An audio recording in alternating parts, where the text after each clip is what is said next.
now my love for you is so strong, girl. I can feel it slipping away.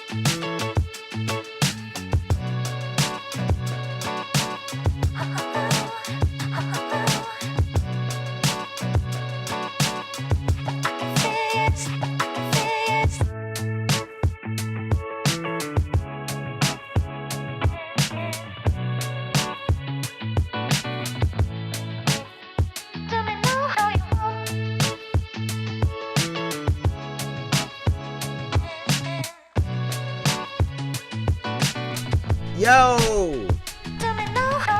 what's good, man? Welcome in. How's everybody doing? Welcome in, man. Happy Wednesday. How y'all doing today, man? Let's go.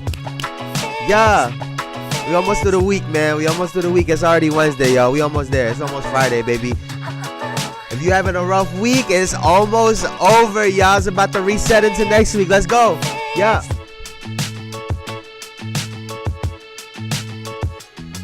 We're going to have a great time today. We vibing out. We're going to have a blast today, y'all. We're going to have a blast, man. We're going to have a blast. Yes, sirski. How's everybody doing, man? I hope everybody's doing amazing. Let this shit play out.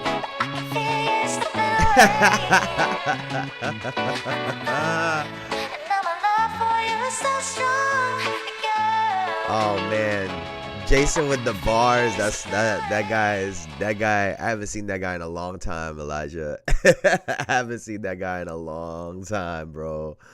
That song is heat. I love music like that, man. That should get me in the vibe. It sounds like it's like great music to drive through, to drive to. Like I love songs that feel like you're going on an adventure, like like you feel like you're in a movie. Like that'd be the best, man. That shit turn on while you driving. Woo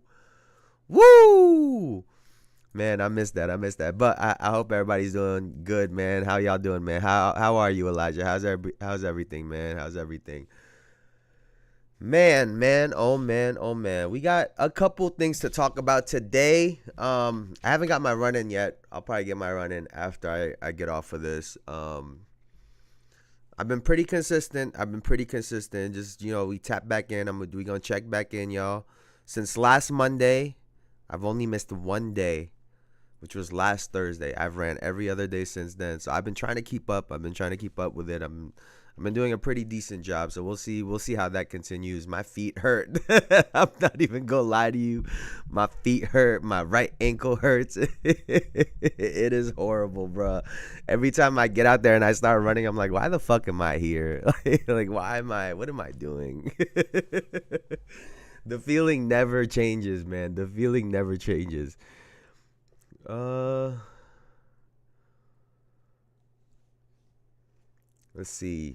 Oh, great. I just did a table for a Black Christian group I am in, and it went great. What do you mean a table? What do you mean you just did a table?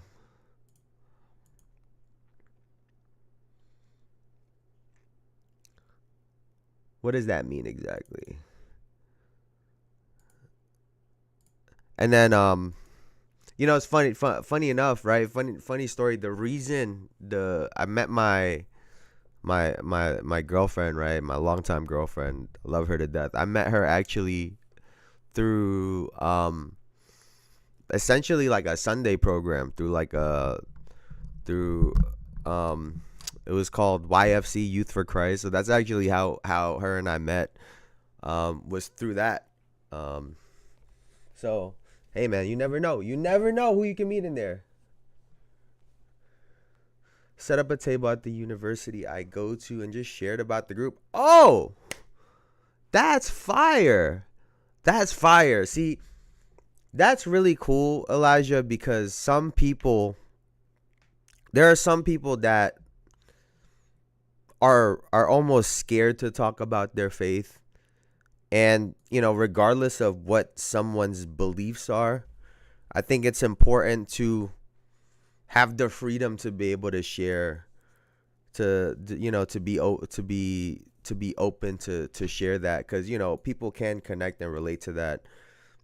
I've never been big on being preachy, telling people what to do, but just to share your experience and your faith. I think that's awesome. That's beautiful, man. That's beautiful. You are doing amazing, dog. You are doing amazing. I love that. I love that people are open and signed up. I love that. I love that. That's awesome. That's lit. That's lit. That's lit. That's lit. Now, yeah, yep.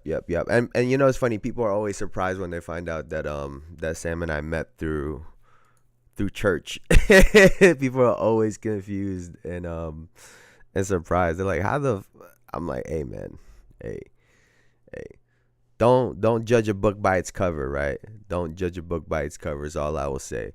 There's and I'll touch on this just real quickly. There's a lot of people also who do go to church and then go out in this world and are very stuck up and they act like assholes to people. I get that there are those people, but then there are also others who really try to live that way. So that's awesome. Yes, I definitely was, but why should I talk about basketball and my school experience? Oh, 100%. Exactly. It's all the same. It's all the same. I remember in college I had to take it was like a religion, sex, all of these different topics, right? Because the guy was a priest at like a gay church or whatever, and he was so open about everything. And I remember one of the homework assignments was to go to his church and sit during one of his sermons, which I did, obviously. And do I agree with everything that he said? No, but to express your faith, right, I think is still like a cool thing, right? But yeah, man, yeah. So that's awesome. That's awesome. That's awesome. I really love that. I support that 100%. I support that 100%. Let's get into this real quick. I do have a quote today, so let's listen into what Kevin Durant got to say. Oh, shit's muted. In the world, you see so many peaks and mountains and valleys. I look at this. And it's funny because I think Kevin Durant has such a unique way of looking at basketball. The video that I had posted about him and whether or not he's the problem or not, there's some people that I think just kind of take that the wrong way.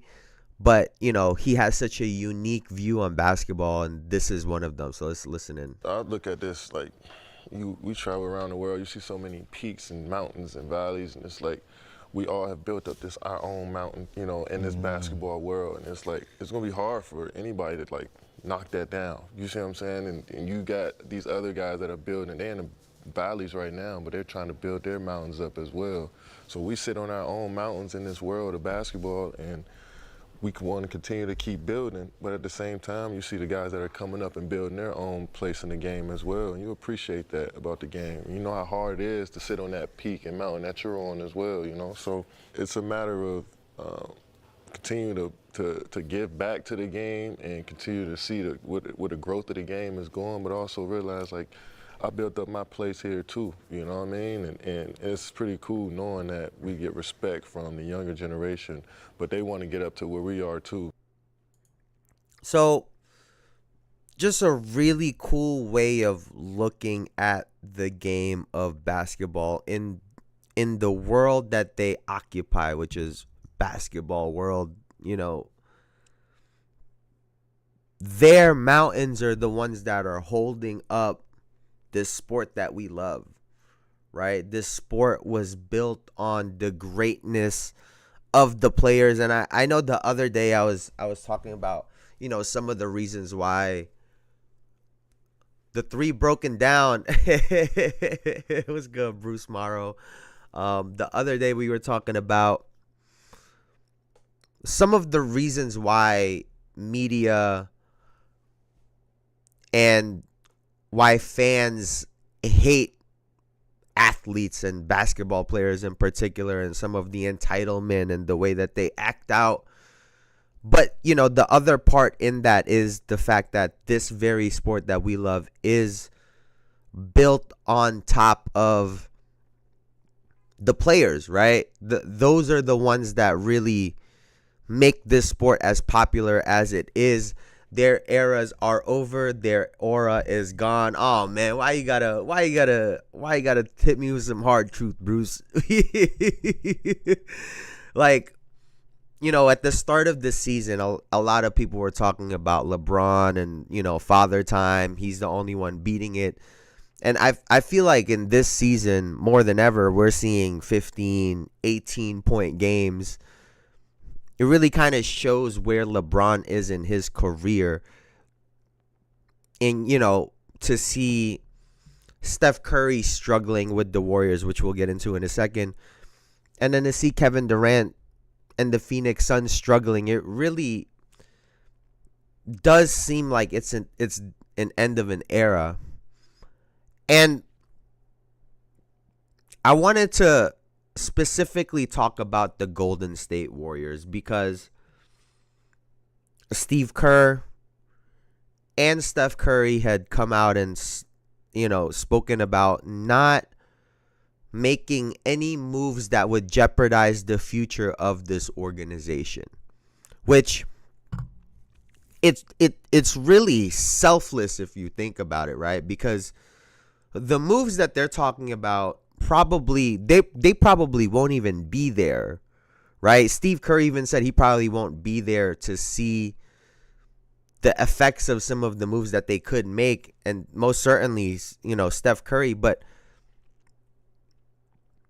I think the Golden State Warriors is currently an organization that thinks that they're bigger than they actually are.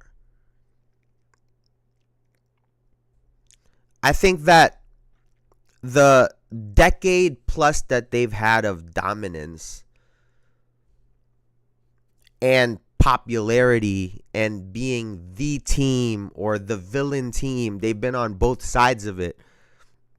Having such popular players and such a popular team, I know that the value of that organization has gone up tremendously. But I think it gives them a false sense of self in terms of who the Golden State Warriors are in the basketball, in the NBA space. They also get paid more and more, which they deserve, but it makes it harder to build a team. Yeah, the way that some of these rules work out, right? Because the reality about the NBA is this, right? To me, there are probably three teams in the NBA. Three teams in the NBA that, regardless of the roster, regardless of who's on that team, who's coaching it, what's happening in the league, what their records are, they're going to get watched pretty much by the whole country. And that is the Los Angeles Lakers, the Boston Celtics, and the New York Knicks. Those, to me, are the three teams where it doesn't really matter what's happening. It doesn't really matter what's going on with that organization. Every other team needs to work their way to get into that bubble of constant conversation. Like the Celtics can be overrated, but I'm not talking about winning, Bruce. I'm talking specifically about in terms of popularity, where they're gonna get watched. People are gonna have opinions about them, regardless of how they're doing. To me, those are the three teams. And I bring that up to say, once Steph Curry leaves the Golden State Warriors, who the fuck are the Golden State Warriors? Their championships are all attached to Steph Curry. And if it's not for him, I don't think this organization makes any noise at all. I disagree. Celtics were forgotten until KG and Ray Allen played there. That's not true. For years, Celtics were forgotten. I don't know. I feel like when they had like Antoine Walker and their team was ass, like when it was Paul Pierce and Antoine Walker that was in there, like for who Paul Pierce was at that time, it felt like they were getting a lot more coverage than they should have been getting at that time. There were other teams that were much better than them that were probably in my opinion were getting,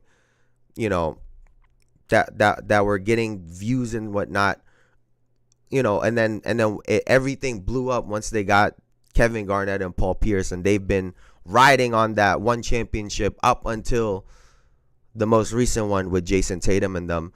Knicks until Carmelo came were not talked about either. I don't think that's true either, because the Knicks always got headlines for being ass. like they were always on SportsCenter for being ass. It wasn't good headlines, but they were always in the headlines, for one reason or another. But what I'm really getting at is the players are really what makes up this league. Right, I think that's even what you're kind of alluding to right there, Bruce, right? Until these teams get certain players is when the money starts going crazy, the viewership starts getting astronomical. The fact that the Golden State Warriors have treated this Steph Curry era the way that they have, to me, seems like, oh, we could do whatever we want. Like, we're one of the biggest, most valuable, most important organizations in the league, and we'll be relevant no matter who's on the team. And I just don't think that that's true. Stephen Yelling Smith would talk about the owner of the Knicks. I mean, like I said, it wasn't necessarily good headlines, but they were always in the news. The New York Knicks were the league is in trouble. There is not a real superstar that can carry the league after KD, Curry, or James. Anthony Edwards needs to do a lot more. There was a piece of content that Anthony Edwards did, and he was talking about not liking. He was talking about he doesn't like all the media stuff, right? He doesn't like having to go to shoots. He understands, that he needs to do them, but he just doesn't like to do them. And I think the issue with Anthony Edwards is I don't think he understands how valuable he could be. People were calling him Michael Jordan not just because he could dunk the ball really hard or he was super athletic, because he was extremely popular, right? He was extremely popular, and the other similarity would be he'd be yapping up all saying all the wrong stuff. he's been on a tear. To me, him and John Morant, right? Anthony Edwards and John Morant right now are two players that have extreme popularity, but I don't think they understand the responsibility that they have. The other for me would be a Luka Doncic, right? But even Luka is a very reserved, very to himself, kind of person, right? There isn't a spokesperson for the league, right? Because that's kind of what you have to be, right? You have to be not just the best player in terms of your play, but you also have to be able to carry the league in terms of media, in terms of the content. You have to be the spokesperson. There's a lot of responsibilities that comes along with that seat at the table. And to your point, Bruce, I don't think that there's anyone in the NBA currently that has both. There's a lot of really good players. There's a lot of really great players. But to have both of them is what we currently don't have. I think for a long time, the league has been trying to kind of push Jayson Tatum in that direction. It hasn't actually worked out. But a lot of people hate Jayson Tatum, even though I do think that he still is really popular. And a lot of the hate is masking people that actually support and like him. You know, his jersey sales and popularity says otherwise. Ja Morant has an extreme popularity with GTA or Call of Duty.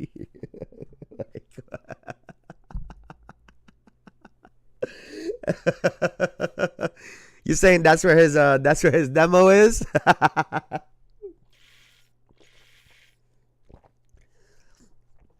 That's his demo. That's where his demographics is.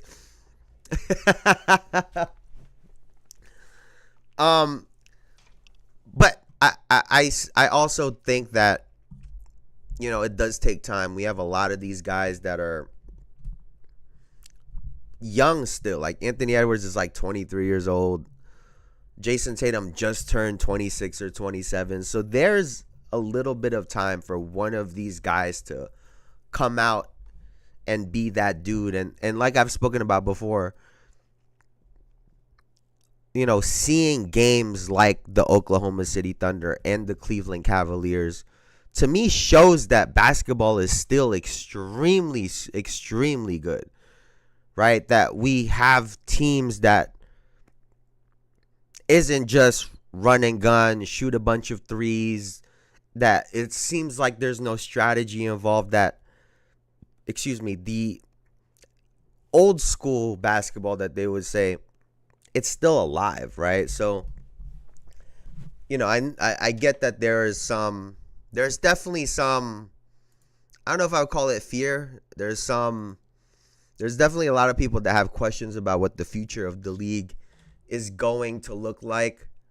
But I do think in a couple years, we'll see what's up. And I think a huge part of it is going to be this move to NBC. I think that the NBA is prepping to give the effect that they're turning back the clock, right? I think they're going to try to give the effect that, oh, we're bringing old school basketball back. It's going to be a little bit more physical. There's going to be less three-pointers. I think that's what they're setting up. And don't be surprised if that's exactly what happens in the years to come with their switch to NBC. I've said it before, the NBA is amazing at controlling the narrative in order to promote their game, and they're probably the best at that in terms of these sport leagues, and I don't think this is going to be any different.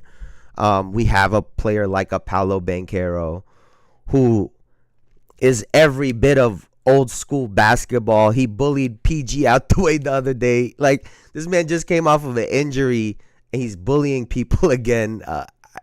There are definitely players in the league that embody old school basketball that we love. Shai Gilgeous-Alexander is on his way to win an MVP award, and he's dominating through the mid-range, right? So there are a lot of positives, and maybe it's Shai. Maybe Shai Gilgeous-Alexander comes out and becomes that guy. We'll see, right? We'll see. But we'll move on. We'll move on really quickly. I did want to talk a little bit about Jimmy Butler, because there are reports about this man every day, and the newest one, and I think it's funny that it's news, but the newest one is the report that says that Jimmy Butler told Pat Riley to his face that he will not sign a deal with Miami and that he wants to get traded, right? And I see that headline and I started laughing. I'm like, how the fuck else is he supposed to tell him? Like, am I missing something? How else is he supposed to tell Pat Riley? And I get it, right? It's this effect that Jimmy is being aggressive or he's demanding. I get it. I get how you're trying to position this, right? And I already went in on Jimmy Butler and how he's handling this situation. But, you know, to point this back to the organization, right? The Miami Heat are acting as if this Heat culture shit was like it was always a thing. Like, this is how they've ran their organization from the beginning. Because when Shaq was there and they won a championship, what is that, in 06? I know that motherfucker was not practicing. Like, I know they talked about he got down and weighed. I get it, but it wasn't military like what they were doing. Jimmy Butler is not professional. Absolutely. I have a whole video on it. Calling him selfish and leaving his teammates out to dry, because this is an issue that he has with the organization itself, right? Not the teammates. And so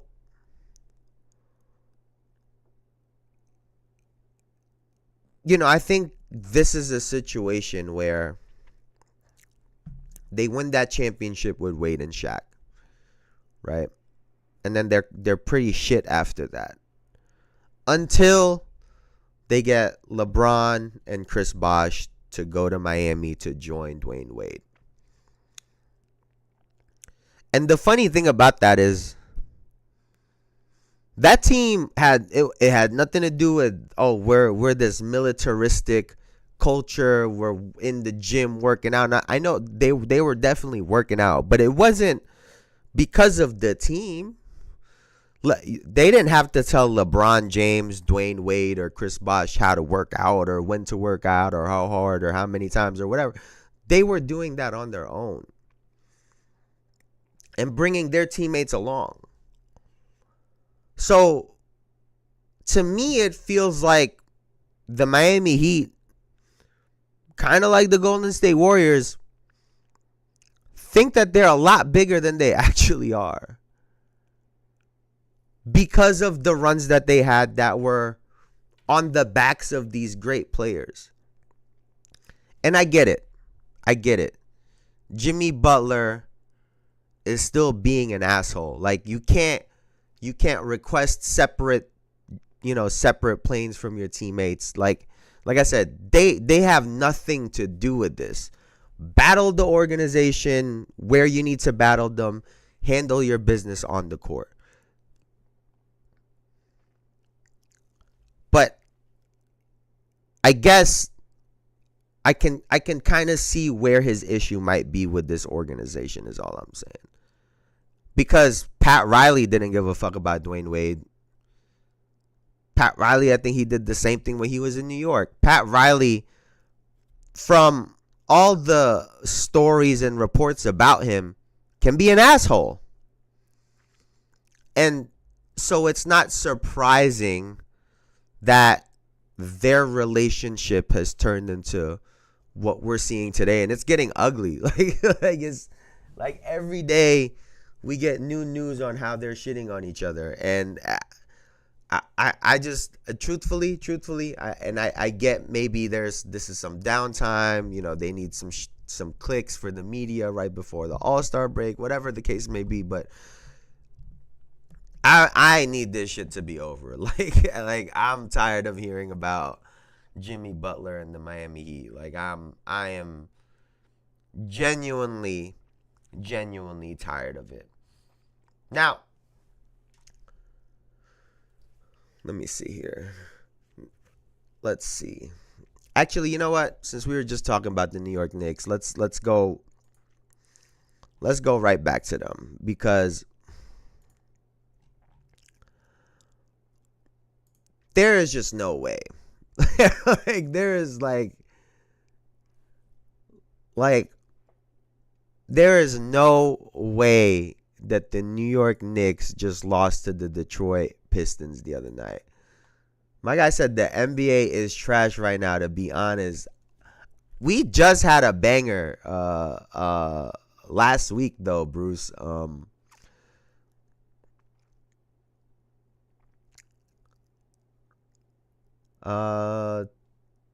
Too many was feckless in the league. What does that mean? What does that mean? I don't know what that means. What is your issue with the league currently?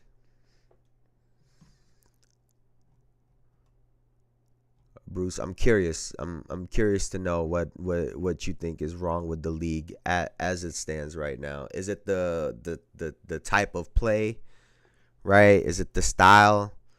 Is it the difficulty in viewing it? Because that's the other thing. It's hard to watch all of these games, right? Is it the teams, right? Do you think the teams aren't balanced or whatnot? So what do you think is the issue with the league, man?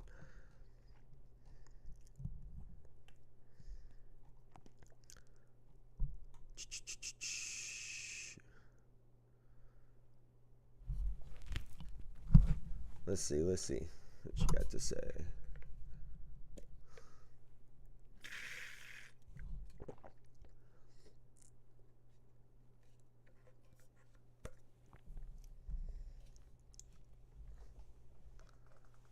Let's see. Best players acting like drama queens. Feckless means no character and irresponsible.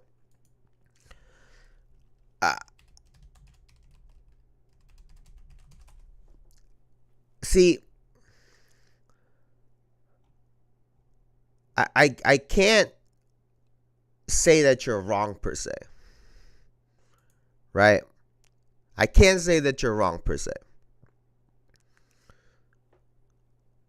Do you think the actual games themselves are trash? Because I do think that there's a lot of people. Elijah is on here every day. He says Giannis is the biggest crybaby. Luka is a crybaby. And I get it.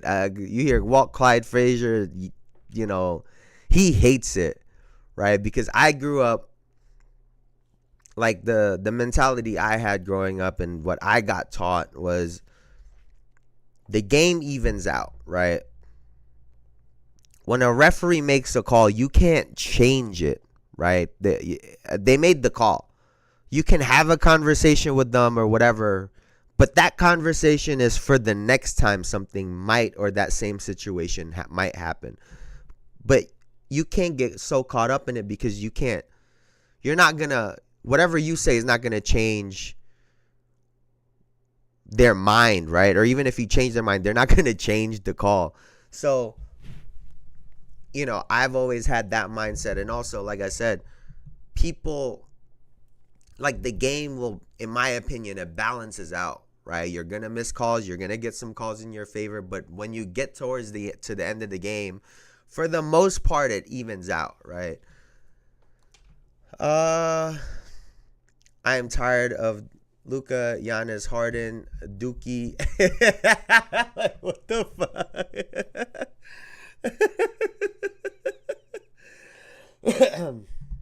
I am tired of the whining of the stars. Giannis has become a crybaby. Harden thinks he is him, and he is terrible at basketball. Kawhi is broken Dookie. Yo, y'all are comedy, bro. Y'all are comedy. Let me see. Referees want to be stars. They have been terrible. Zion double dookie dog. He's just naming everyone.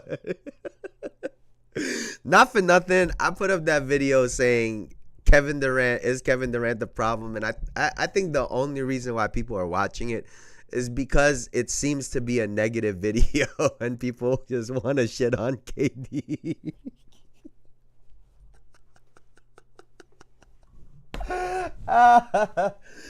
Oh shit, that's funny. That's really funny. Well,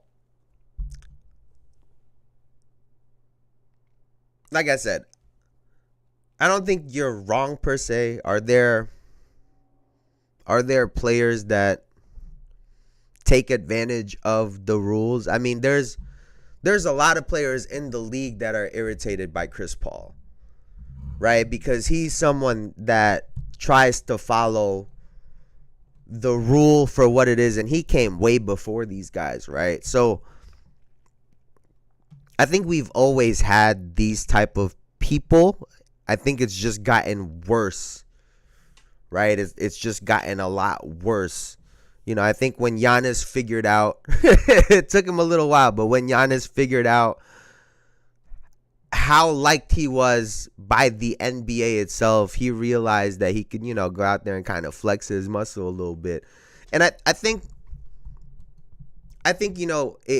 it comes off different nowadays, right? Like, back then there were stories of Charles Barkley going to a referee and saying, like, I have 20,000 points or something like that. Like, I'm right, you're wrong. We've had examples of people like this. Would you rather have that or a referee going up to LeBron James and saying what they said to Michael Jordan when the referee said, "Oh, I'm sorry, Michael. I didn't see it, but I believe you." Like, which way would you rather have it? Because people hated that too, right? When Michael was getting a whole bunch of the calls and referees were seemingly favoring him over everybody, right? So I guess I say that to say, the referees and the star, that dynamic has always been like a gray area in the NBA, and it probably always will be, right? And it really comes down to whether you like the player or not, because I think if you're a fan of that player, you look at them complaining a little bit differently compared to another referee. And it's funny, I was watching the Pelicans game the other day, and it was like a really small thing, but I saw DeJounte Murray go up to a ref and say, "Good call." And it was so quick, but it was so different from any other interaction that you see between players and referees that it was so refreshing, right? Even I think Jalen Brunson does a pretty good job of it too. I think Jalen Brunson complains a lot about calls nowadays. But I think he also does a good job of going up to the referees in a controlled, non-aggressive way. He'll be like, "Hey, can I just ask you a question?" You'll literally hear it when on the broadcast when he'll walk over to them. Like he fouled out of a game a couple days ago. He walked over to them trying to just get understanding for what happened, and they're having this exchange. So those exchanges are still happening alongside some of the players are just bitching and crying about this. Like I said, I both still exist in the league, right? Both still exist in the league, and I think that that's important to note. And to go back to the New York Knicks, man, because we did take a bad loss the other day to the Detroit Pistons. And when you look at the leaders for minutes per game in the NBA, right? Here, we can take a look at it together. Mikal Bridges is leading the league with 38.8 minutes per game, followed by Josh Hart at 37.5. And then we have OG Anunoby at 8th. And then we have Jalen Brunson at 24. And Karl Anthony Towns is 28th in the NBA. Excuse me. And I saw one guy in the comments on one of these posts talking about the minutes, and he said, well, that's what they get paid to do. And someone commented, well, the bench gets paid too. And they're not wrong. They're not wrong.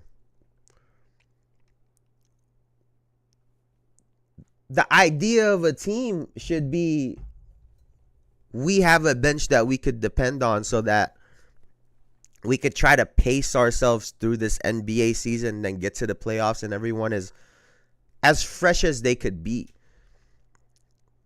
Like, it's not a flex to have 3 starters in the top 10 in minutes played per game. I don't think that's a flex at all. Like, Jason Tatum is 9th, and I think a part of that reason is because they've had so many injuries. I think his minutes should be lower than 36.4 minutes per game. But they've had a lot of injuries and they've been struggling, so he's had to play a little bit more. It's not a sign of something good. Because when the playoffs come around and you have to start sitting some guys and you have to, none of those bench players are going to have any confidence. They're not going to have enough reps just because they haven't seen the floor enough. It's mind-blowing to me that we have 3 starters in the top 10 of minutes per game. Like, I don't understand that. Like, we were just talking about the Golden State Warriors. Part of the reason why the Warriors were so good is because their bench was really that good. Their bench was unreal. They had leads that the bench would push sometimes. They would push the lead and make it bigger. And then that's why the starters could sit the 4th out, or they'll play a little bit, push it a little bit, and then they could sit down. Because that's how good their bench were. A bench majority of the time is the difference between contenders and not and champs and not. It's nice to have Bron, Yoke, and Bron, but you gotta let them sit or put pieces around them to play chess. And you know, that was kind of my point about the Miami Heat. Like, they had players. It wasn't just, okay, Bron, Wade, and Bosh. I get it. They played a lot and they were dominating the game, but they had players that would come in. You had your Haslam. You had your Birdman. Like, you had your Mike Millers. Like, you had your Shane Battier. I mean, they just had players after player after player to try to relieve a little bit of pressure from these guys so that when the stars are in the game, they have the energy to be able to go and dominate. They don't have to try to find time to rest in the game. And right now, the Knicks they're playing with fire, right? There is a very good chance that we get to the playoffs and we have a repeat of what happened last year. Of guys start dropping like flies. People are going to get injured. Guys are just going to people are going to be sitting there wondering, oh, how is Jalen Brunson 5 for 26? Because the motherfucker's been playing 35, 37 minutes a game for 82 games. He's tired. like he's tired. And then people are going to be confused as to why this guy is shooting 30%. Go figure. Like, go figure. Like, what are we doing, man? But yeah, I think that's the reality of the New York Knicks right now. We just don't have a great team. The Charlotte Hornets are trading 7-foot center Nick Richards and 1 second-round pick to the Phoenix Suns for Josh Okogie and 3 second-round picks. Sources tell ESPN. What? Dog, what am I reading? Let's see what this is. Let's see.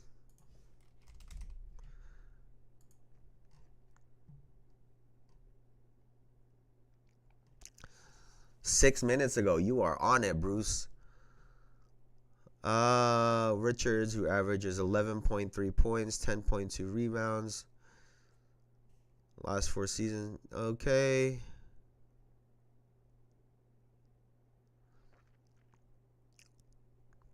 So what you're telling me is the Charlotte Hornets are trying to help the Phoenix Suns? Is that what you're telling me? Is that what this is? Like, shit, man. Well, we'll see what happens. Truthfully, I don't really know what the Charlotte Hornets are doing over there. I don't think they have a clear idea or vision for what to do with their team. Honestly, Bruce,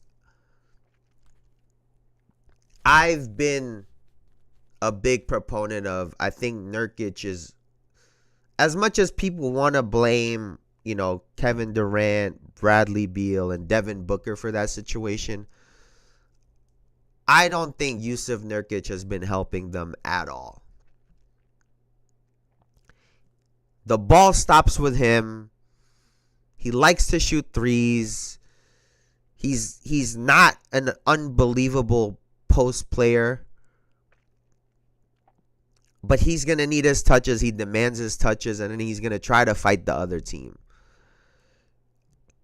I think, ironically enough, they need a rim runner that can go grab some rebounds, set picks, throw some alley-oops if they need to, and then just let those 3 guys kind of work the offense.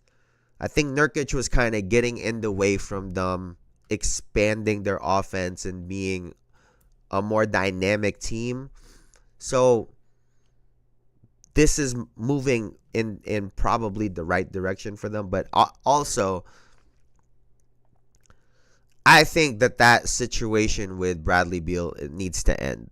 Like, I think he's checked out of that situation.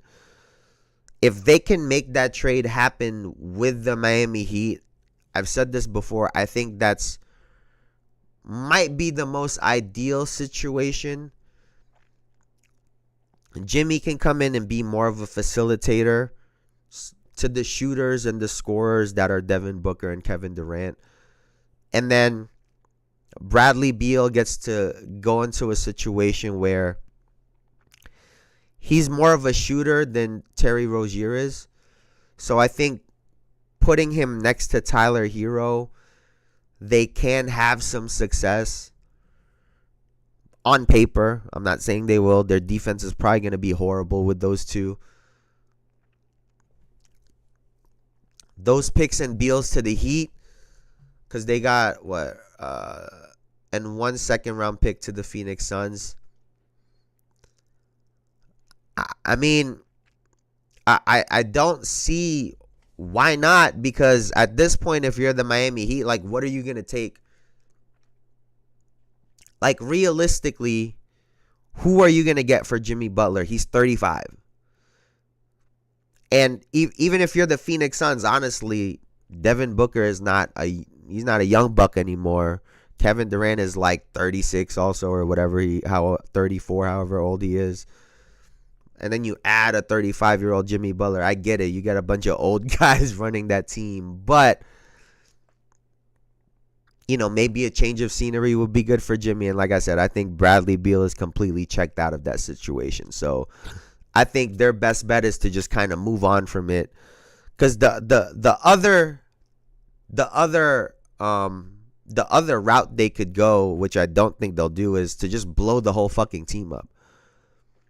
That's the other route, right? Where, all right, we just clean house with Phoenix. We try to get rid of KD, try to get rid of Book or whatever, and just try to get some kind of young talent or get some draft picks, because it's just not working out for that team. They're not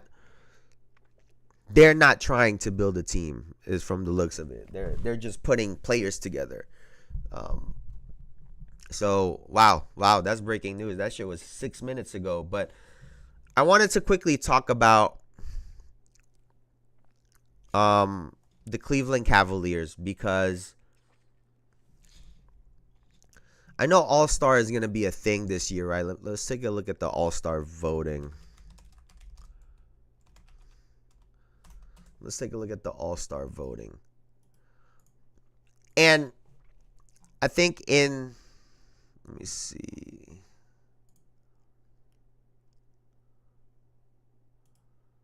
Fan return. Let's see. Here it is. All right. This was from, when was this from? From the 9th. All right. So this was like 6 days ago.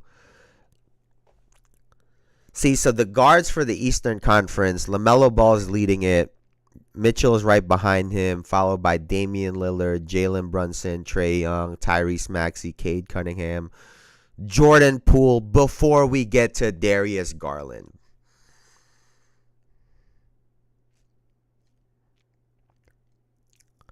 Like, I'm gonna be honest.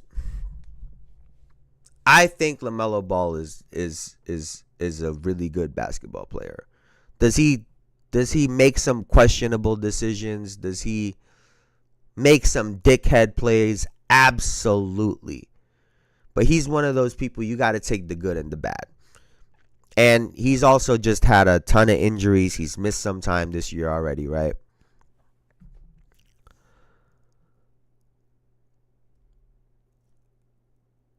Who do you put above Darius Garland on the East? Like honestly.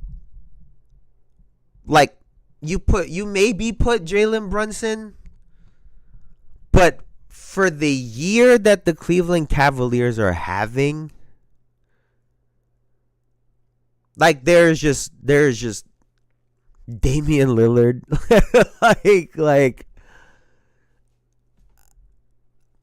like Garland is really fucking good, man. Like Darius Garland is really, really good. And their team is winning. It's one of those situations where he's suffering from the success that they're having, right? His numbers aren't inflated because he needs to do a lot of extra work. Everyone on the Cleveland Cavaliers knows their role and they play their role to the best of their ability. And they're the best team in the NBA because of it. But I think you have to take into account the fact that he would be putting up better numbers if this team were any worse. He really would. And Darius Garland, there is no way in hell Darius Garland is behind Jordan Poole, Cade Cunningham, Tyrese Maxey, or Damian Lillard. Like I'm be honest. Brunson, Melo, and Trae, and that was the part that I was getting into, right? Like Trae Young has been, I got no words for Trae Young. Like he has been so good this year as well too. It's really just Brunson. I'll put it like this, Elijah.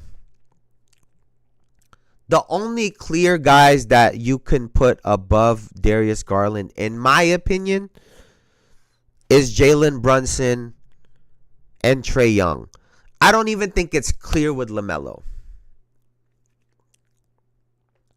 Like if you put Garland above LaMelo or put LaMelo above Garland, like have at it. Y'all can have that conversation. Y'all could debate that till next year.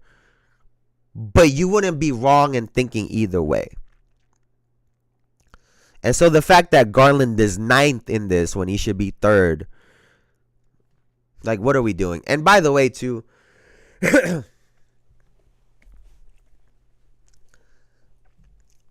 because of the, I think he's someone that, like, he tries to do too much, Bruce, right? LaMelo's not a good player to me. He has no IQ. I think he's someone that suffers from being such a talented player and has the ability to make tough shots, that they just kind of fall and do that instead of sometimes just doing the easy thing, right? There's some people that, like, sometimes doing nothing in a situation is way better than fucking doing all of the crazy shit, right? I think he's someone that needs to learn and have a little bit of structure. And I compare him to someone like Steph Curry, because, you know, especially early in Steph's career, and even now, he gets some horrible, like, I mean, horrible turnovers.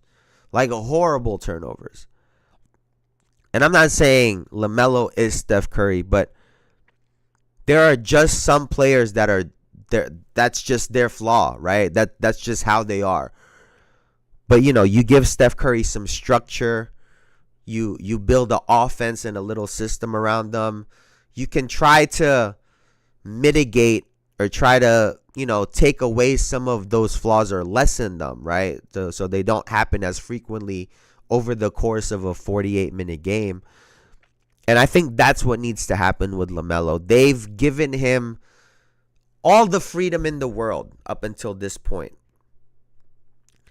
I think now is the time to start taking some of it away, right? Because now he knows what he could do.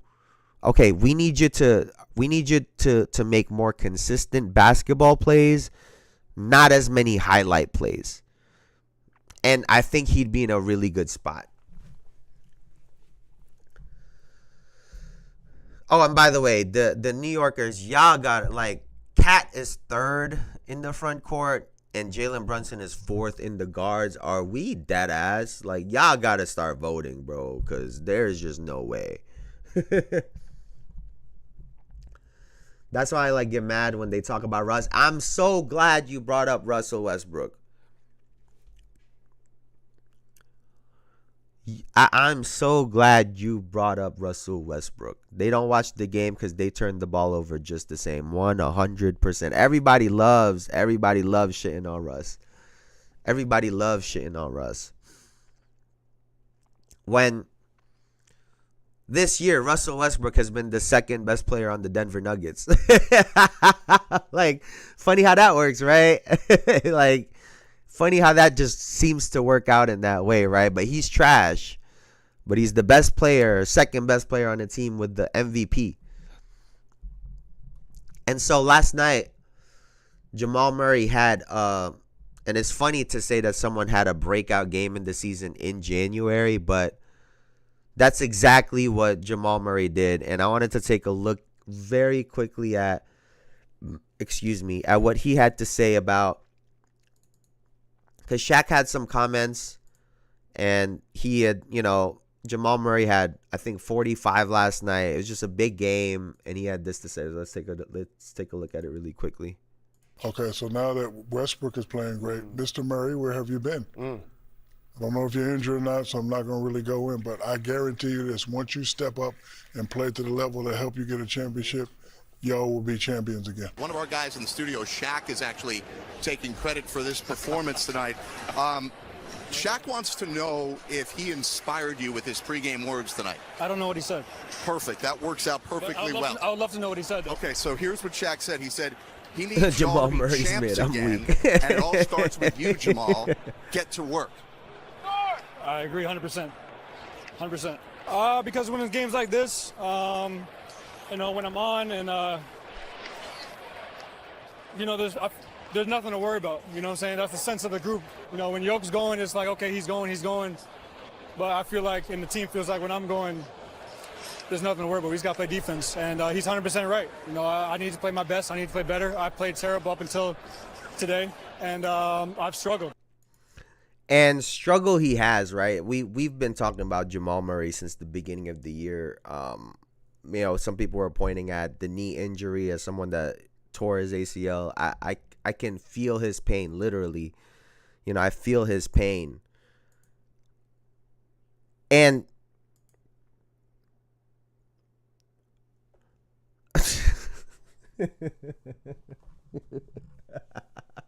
I've seen some things about Jamal Murray and his dad, and I think you're right, Bruce. Murray's father might be tougher on him than Shaq. Yeah, I think you might be 100% right on that. But like, I don't think he's necessarily wrong, right? Jamal Murray is. Shaq is sensitive, but he wants to act like he inspires players. He likes to do that and take credit. They love doing that. They love doing that. That whole panel loves to do that, right? And the thing to me about Jamal Murray is this: he's not wrong in what he said. We saw in the Olympics against the USA team, right? Against Team USA, that Nikola Jokic by himself is damn near good enough to put up a fight against Team USA. By himself. And if Jamal Murray is even 70, 80% of who he was in that bubble, and I get that there's injuries, right? I don't want to miss that part. If Jamal Murray is even close to who that person is, this Denver Nuggets team is a problem. And I think the thing that's scary about the Nuggets is their late game execution is so damn good. Shaq is high-key a lame. I don't know. What is he, a bald dookie? In the Olympics, Jamal Murray was playing like Brooklyn Nets Ben Simmons. Oh, God. Oh, God. I mean, to your point, Bruce, right? I think the second best player on that Canada team was probably RJ Barrett, right? So, realistically, you would think that Jamal Murray would come off the bench and be an X factor for that Canada team, but it just hasn't been the case. And like I said, it could be the injury, but the reality is Jamal Murray can really put this team over the top. And I don't necessarily think it's his fault, right, that Russell Westbrook is just that good. Like, Russell Westbrook has come in here and it's weird to say, but he's been dominant in like his own little corner, right? For the amount of shit that Russell Westbrook has gotten, right? To be able to get a triple-double next to Jokic and to be able to perform and do some of the things that he's doing next to someone that's so ball dominant is extremely impressive, right? Russell Westbrook is just really good at basketball. I'm sorry. The guy is really good. The Toronto boy, we coming. RJ has been nice. I'm not going to lie to you. RJ has been nice, man. I don't know if he just likes being back home, but RJ has been nice for sure. Oh, yeah, and then the last thing. I know that the Denver Nuggets blew out, who the fuck were they playing last night? Let's see, I have it open right here. They were playing the Dallas Mavericks. They blew them out.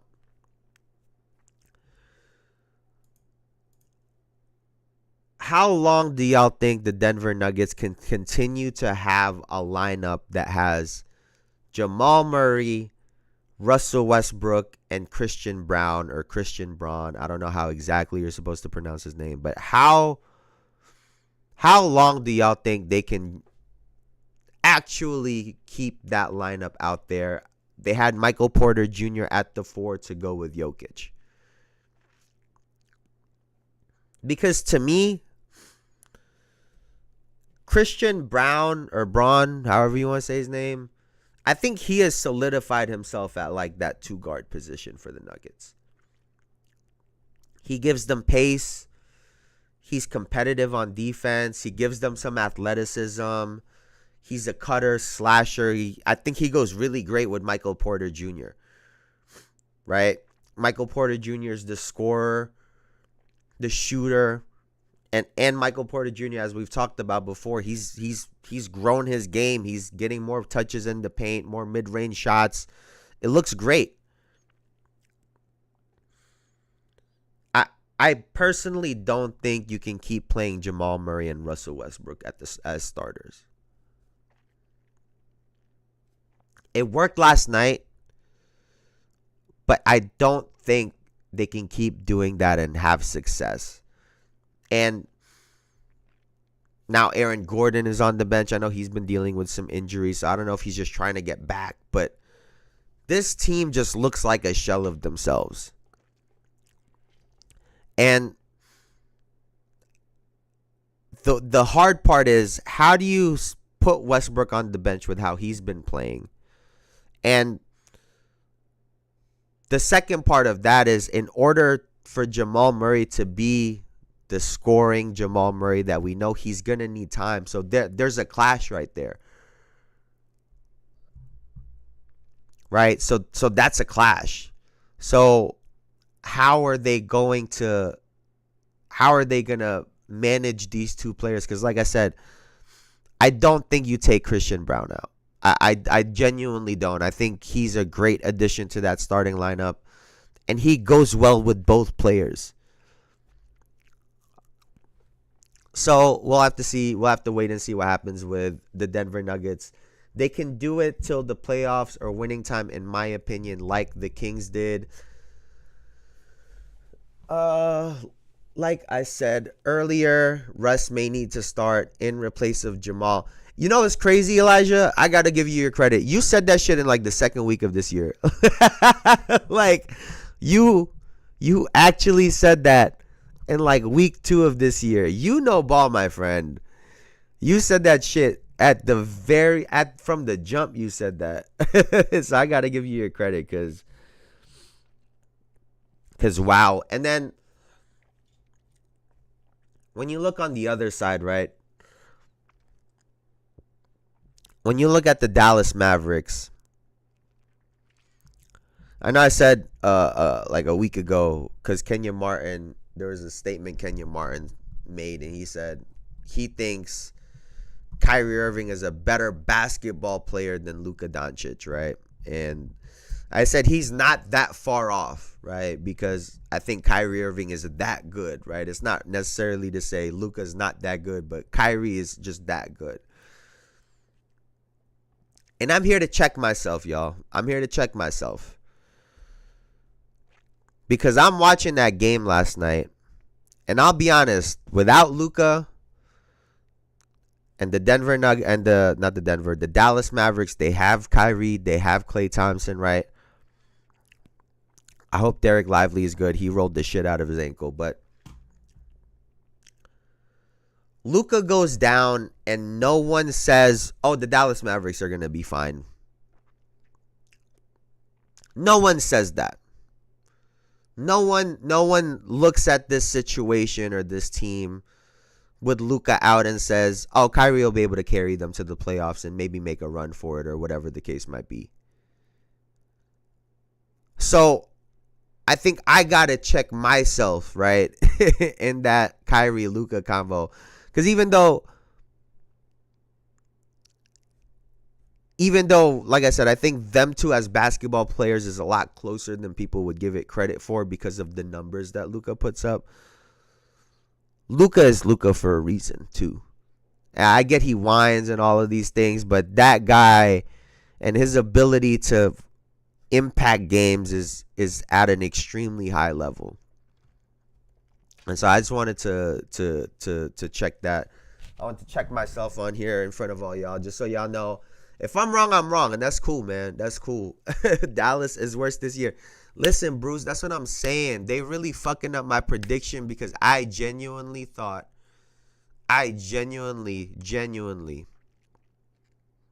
had the Boston Celtics in a rematch against the Dallas Mavericks this year. And it's just been collapsing right in front of my face, man. Like it's is collapsing right in front of my face. I thought it was brilliant. The Mavs are brittle because the type of injury Luka has is nagging. He will be out again if he comes back too early. And I don't want to, I'm not trying to beat a dead horse, but like, does this have anything to do with the weight that he's gained over the last couple years? Like, when he came in, he was like slim. He has gained so much weight. I wonder if that affects the amount of load and impact that his legs take night in and night out, and the amount he's always getting hit on the floor. I just wonder, because there have been some games without Luka where Dallas has looked really good, right? And it's one of those things where you try to envision, okay, shit, maybe a little mixture of Luka being ball dominant and the ball moving around, letting other players be playmakers, and you're looking at it, you're like, oh, shit, this Dallas Mavericks team looks really good. But then they get performances like last night. Luka can't get healthy, and it's just, it looks like it looks like it's not happening, y'all. It looks like I'm gonna have to switch my pick here. But I'm gonna keep it a buck every single time. I'm not gonna lie to y'all. But I'm gonna keep it a buck.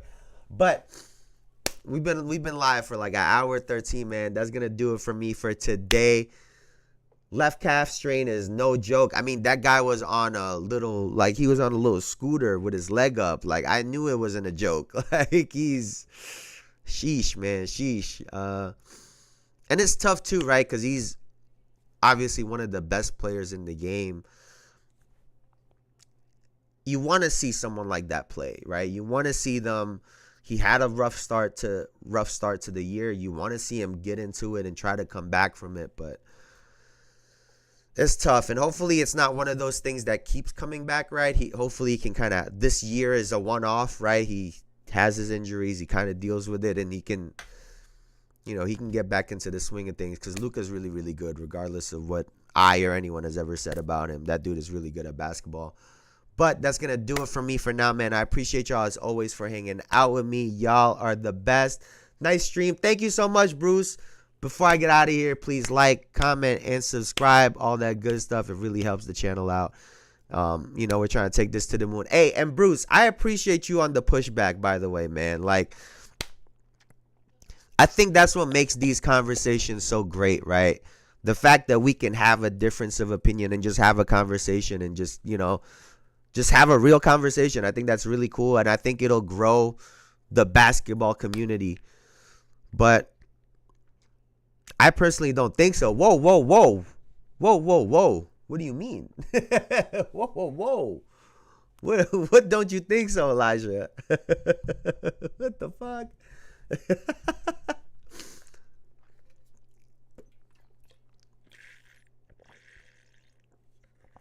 I appreciate you, Bruce. I appreciate you for that. I'll be on Friday again. You think weight is good for Luka? Nah, bro. You're not gonna be that guy. You're not gonna be that guy, bro. He don't need to look like Bron, but he can't look like Zion neither, bro. like at this point. It was good, man. Like, we can't have Luka Williamson over here, bro. Like that. No. He don't need to look like Bron, but he can't look like Zion either.